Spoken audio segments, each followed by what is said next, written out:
Alright mga boss, meron tayong humabol dito na client dito po para magpa-upgrade ng kanyang busina. Ayan po ang inabail ni Bossing, Auto Style Pia horn. Ayan po dito sa Toyota Wigo. So ito po yung kanyang stock. Nagpa-upgrade sila kasi mahina daw ito, nakukulangan sila. So ngayon susubukan natin yung lakas ng isang PIAA dual horn. Ayan po dito sa unit ni client.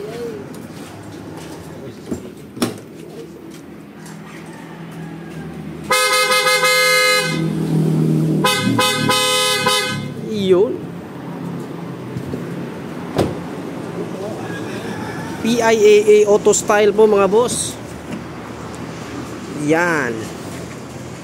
So sa mga gustong magpa-install Bossing, magpa-upgrade ng kanilang mga busina, ayan po, PIAA Auto Style dual horn, available po dito sa Andres Auto Accessories. Ayan po. Yun.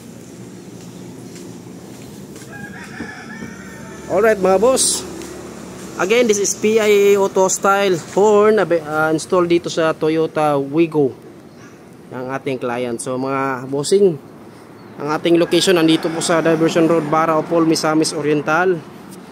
Sa mga gusto pong magpa-install, mag-avail ng aming products, ito po ang aming location, Diversion Road ng Baraopol, from Cagayan de Oro to Opol. Ayan po, Welcome Depot, Petron, saka Andre Auto Accessories. Yan po. Pag kayo naman ay galing Upol papuntang Cagayan de Oro, ito po ang aming signage, Andres Auto Accessories, syempre. Alright.